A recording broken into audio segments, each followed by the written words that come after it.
What's up, y'all? In this video, we're gonna rehand a Best 30H series. This is the predecessor to the current design Mortise locks, which are 40H. And with this earlier design, just like with Baldwin's and a whole bunch of other Mortise locks, you have to take the case apart and rearrange a whole bunch of stuff to rehand it.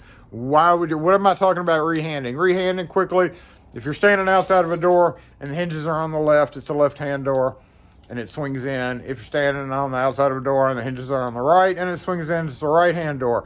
If it swings towards you with the hinges on the right, it's a right-hand reverse bevel, which is the bevel of the latch, and likewise left-hand reverse bevel. So if you come along, if you're a door guy or if you're a locksmith and construction had come through taking a door off, and there's nothing wrong with the Mortise lock that's on the door, except they're flipping the door around. Maybe they took that door, moved it another way, and it needs to open in a different direction.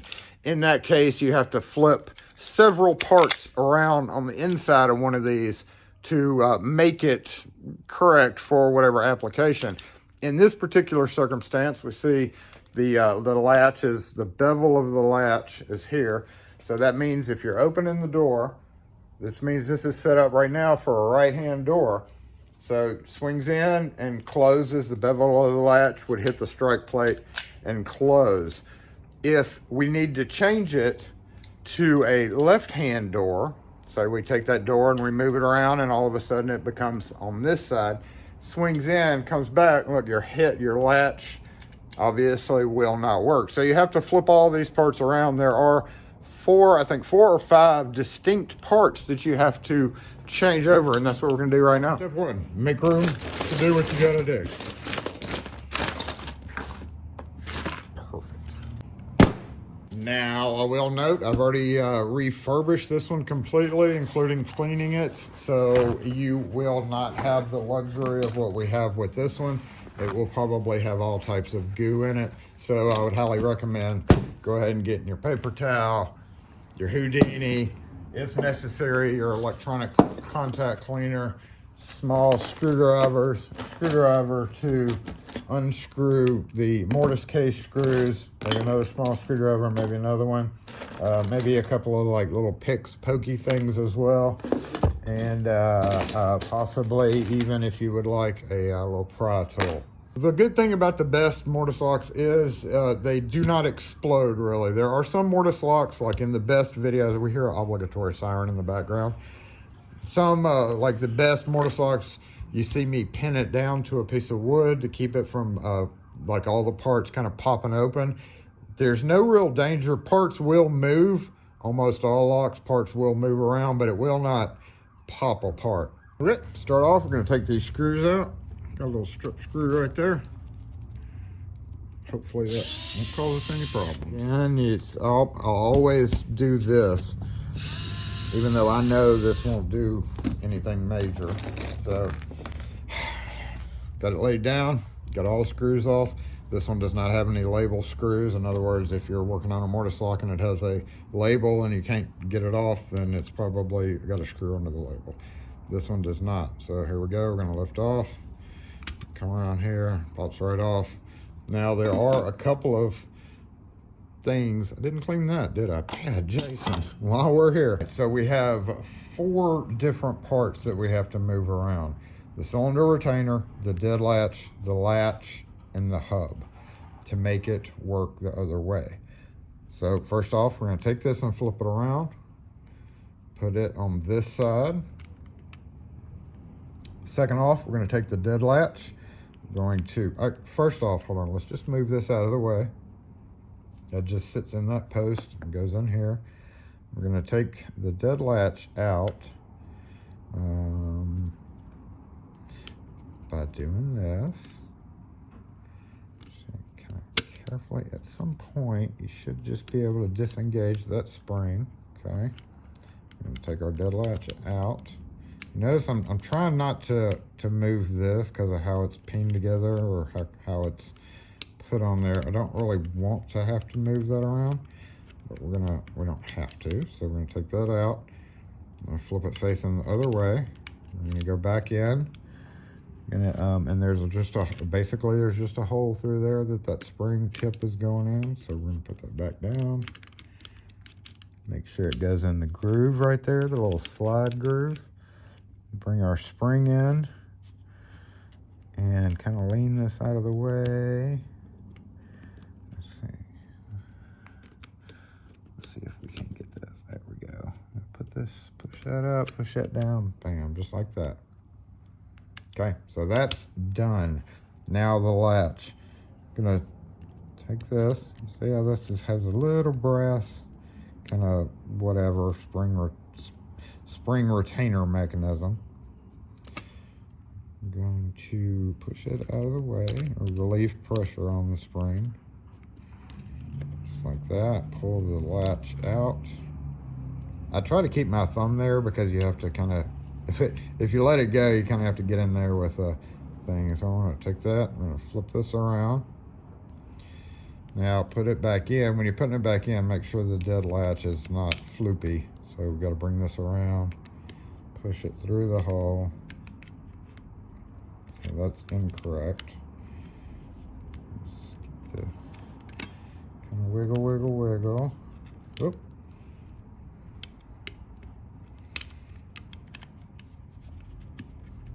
Nope, there's a certain way to do it. You got to get it hooked just right behind that. Okay, got it.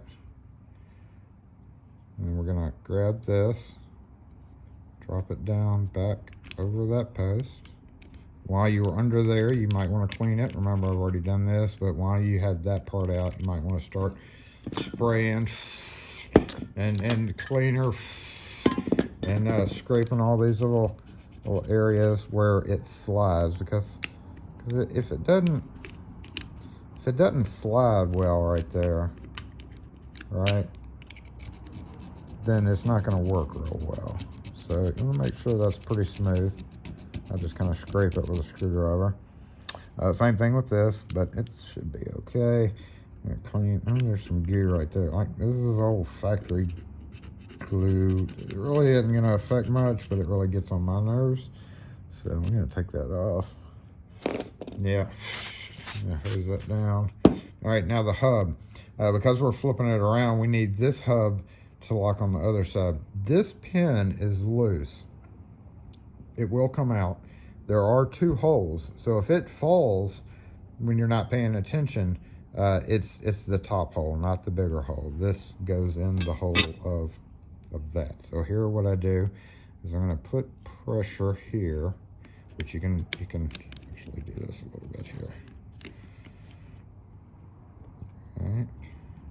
Okay, I'm going to push in. We're going to lift this off. And then we're going to lift this guy out. Okay, let's go ahead and get this out of the way because it's just in the way now. So, okay, I'll let off pressure right there. Come around the camera, hold this out of the way. I'm trying to do this so that y'all can see. And I'm just going to kind of gently wiggle this out. It's underneath that, but you can get it out. Maybe a little problematic. Let's grab the screwdriver and give it a little pop. This can, you know, if you need to get that out of the way, you can get that out of the way too. Okay, let's come down here, pop. Okay, so now this needs to go on that side. See how it's got the same little cutouts. So we want to get up under that.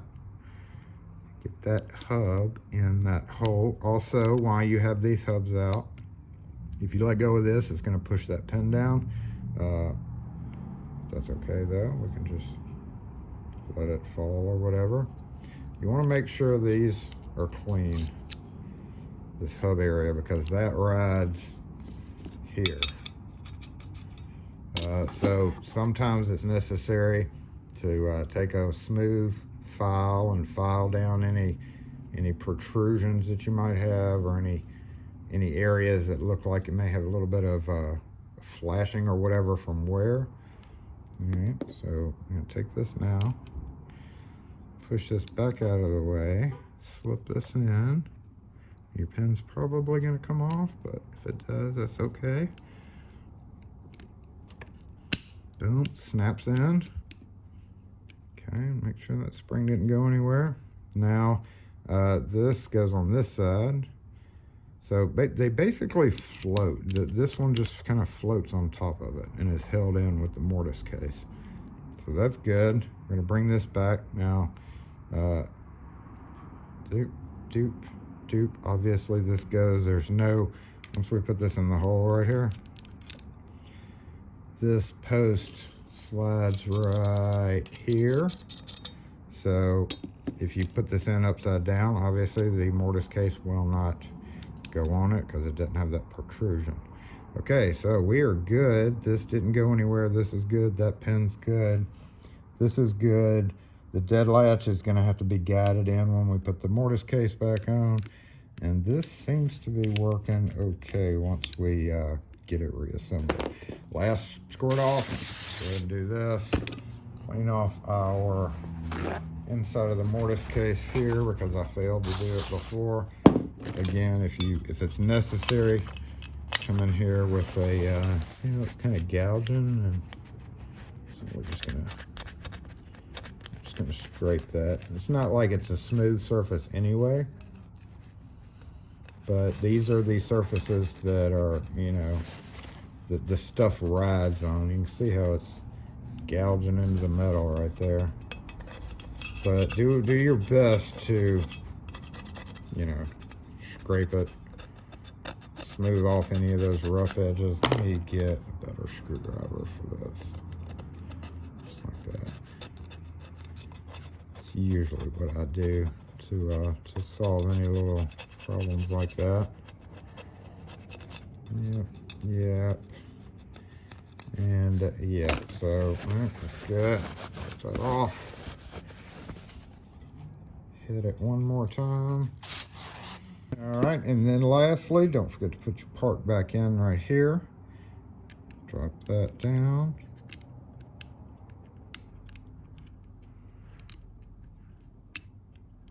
Just like that. And let's get this guy back together. So there are several main points here that will give you just a little bit of trouble putting it back on. That is this guy, because it's kind of floopy. This dead latch right here can spring out of the way because it is spring loaded. These two parts right here and your pivot pin in your hub. So as we're putting this back on, I just come in like this, drop it down right on top. That fell right into place, so I didn't have to move that. The dead latch fell right into place. The only things we're having trouble with is the hub and the pin here, looks like. So I'm going to move that over a little bit and come in here and grab that pin. Kind of move it. Boom. Okay, it just fell in. So we got good connection there, good connection here.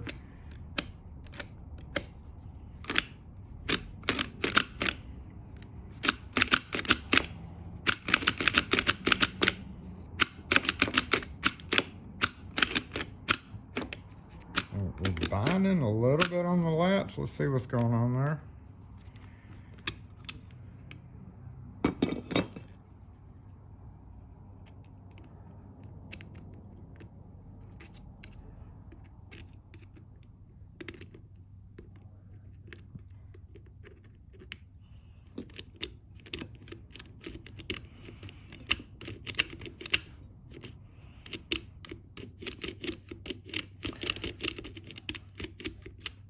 Okay, let's check that. That's a little rough.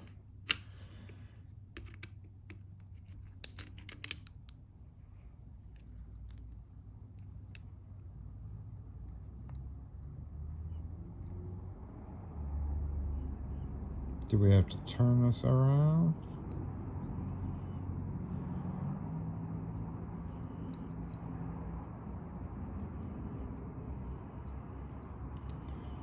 No, we shouldn't have to. Okay, what's going on here?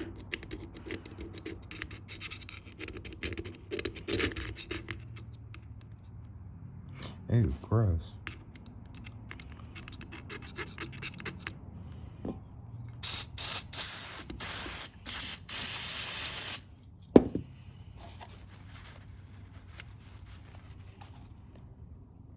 Okay, let's give that another go. Let's see what's going on there. Notice I let go of that, so I'm not too worried about it now.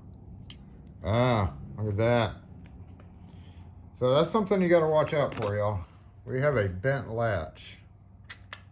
All right, let's fix that. Usually what I do for bent latches is just come in. Oh, that's so bent. I'm glad I did this to catch that problem. So let's put it here. And I'm going to give it a few whacks this way. All right, we'll go with this guy.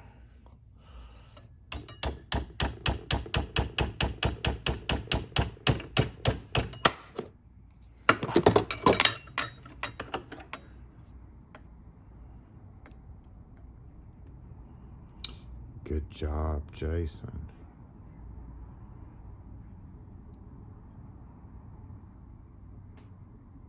Well.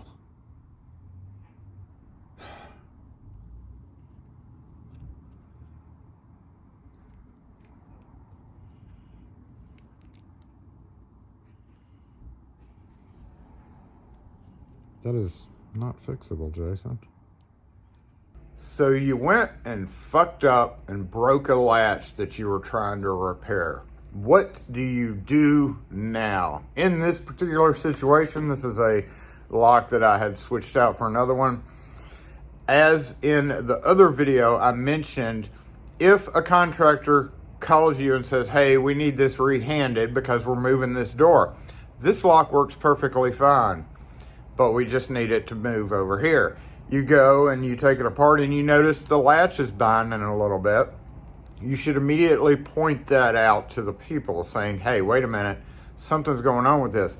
In this particular case, the latch appeared to be working fine because of how many years it had been doing that. It was still working, but when you go to rehand it, because of how the latch was bent, it's not going to work right. So then you try to explain that, and they say, well, you know, it was working fine. The problem comes in is if you tried to repair this without letting them know, like if you had it off the door and you were like, wait a minute, oh, let me fix this real quick, and then you do something stupid like I just did and break the latch, they're going to say it worked fine before you messed with it. So you might be on the hook for this lock if you don't immediately notice an issue, and it can slip by you.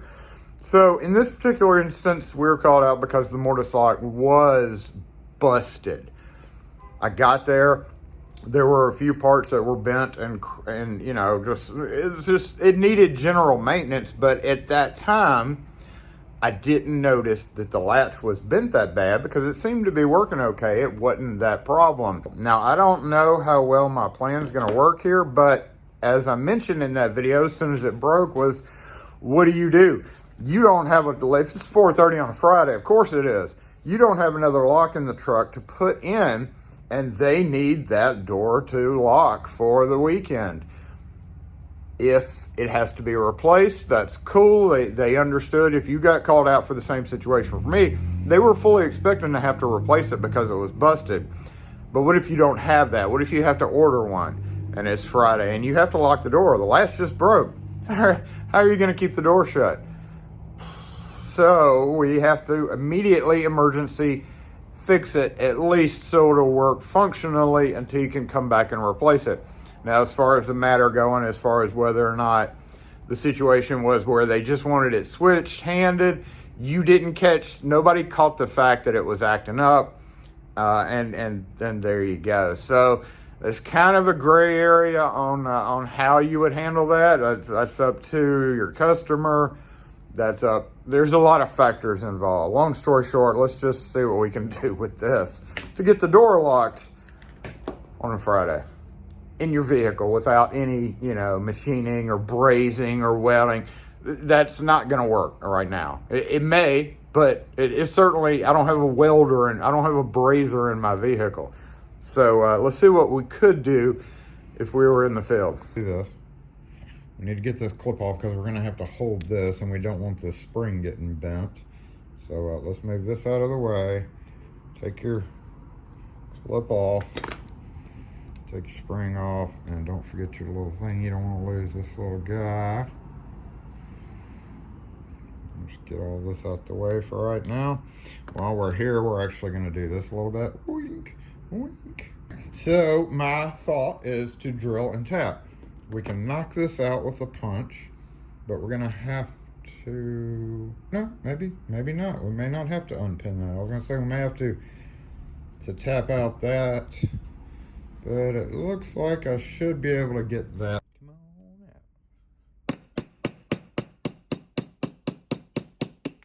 Basically, we want to flatten out this top just a bit so that it sits right. Parallel draw. If you've been thinking about getting these, get it. Just get them.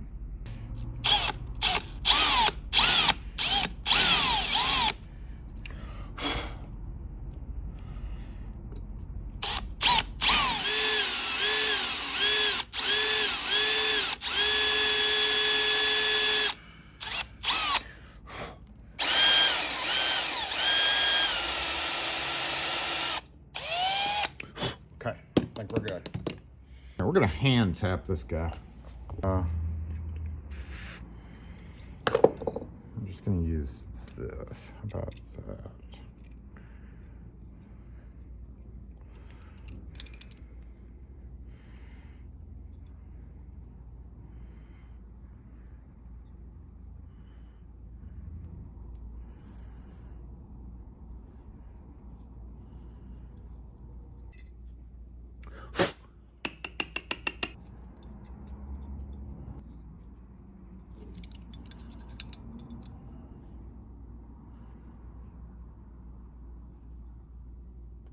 Duped to there.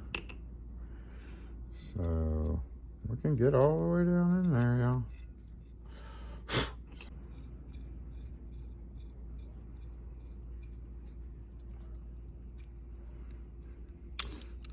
Starting to get a little wonky here at the end.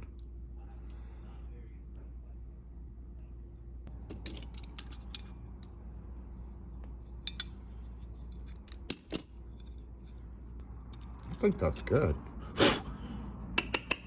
And just grabbed one that I had in the bin. So the problem is, okay, that's not going to be a problem. Not quite long enough. We need that to be about that long. Let me go get some stainless ones out of the truck. All right, so let's test fit this guy first. Let's see how far this goes down.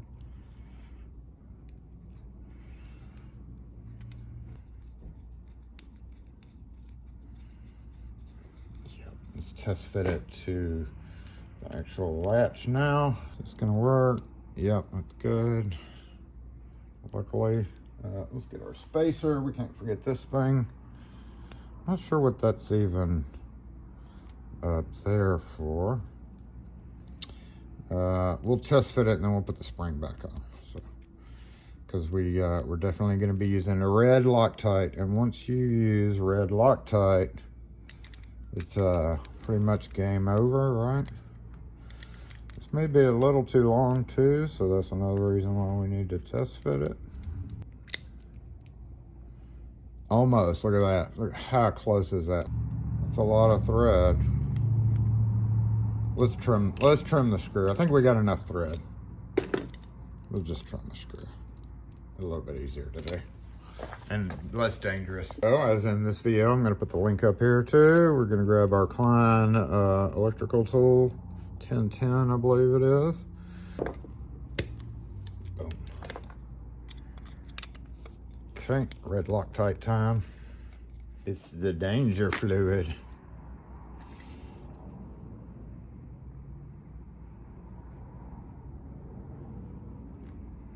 Oof. Always do this when you're capping your Loctite because it'll spurt out. You don't want that red or blue shit on the floor. You should never use red Loctite unless you are serious about some shit. And we are serious about this shit. Okay, don't forget our parts. So first off, we have this. Goes this way. Yep. Our spring. Spring. Just like that. Our clip. Hold the spring on. Doop. And now we to the thing. Okay, once you get it down into position, make sure everything's lined up correctly. So you want this to be just like that.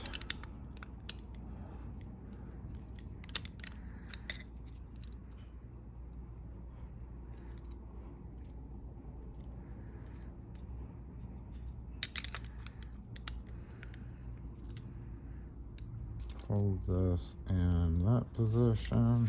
Put it in there. All right. Boop.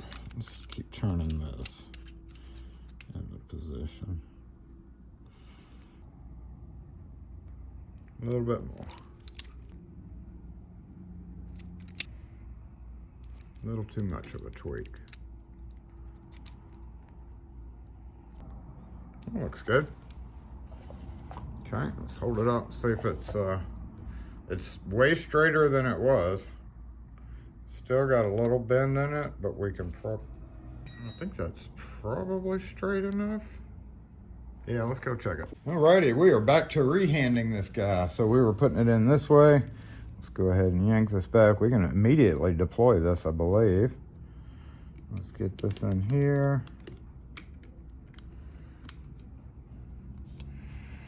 My, the things that have happened since this got recorded. Boom, just like that. Look at that.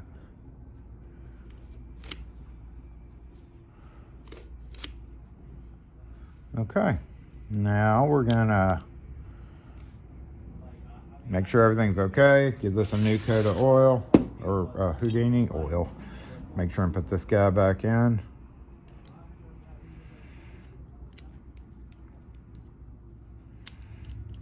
Right there. Okay, let's push this in. This is going to be the one that jumps out the most. Okay, cylinder on this side, angle, dead latch this way, and then now this hub will lock instead of the other hub because we flipped it around. So that's it. All right, so I'm going to lay this down up here. I'm going to try to get it done in first, just like that. Yep, that fell in right away. So down here, we're having some problems. Wiggle, wiggle, wiggle. See the hub, oh, that pin right there, that's always gonna be a problem. Bam, did it just fall into place?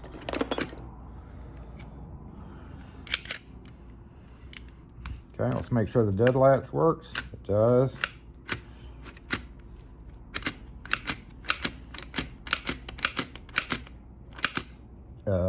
Are we good? Are we good? These are Adams Wright faceplate screws, which you could use. All right, let's tighten them down, make sure they're all pretty tight. Yep. Is it gonna work?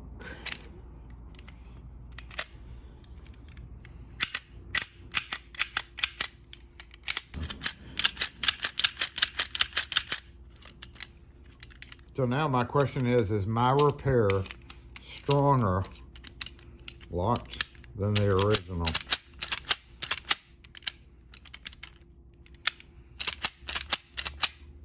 I think that's a solid repair, y'all. Which way does it go?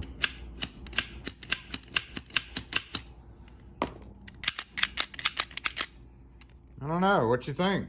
Post in the comments. Aside from dumbass using a hammer to try to straighten the latch, trust me, I've used plenty of hammers on bald ones before and never had that happen. I will note that on a lot of mortise locks, this bottom screw always falls out. That was one of the problems with these. With this one, was this bottom screw had fallen out, and once that happens, all your guts right here like to spring out. So, there we go. I think it's a fine repair. Let me know what y'all think. In the meantime, thanks for watching this extended video, and we will catch you next time.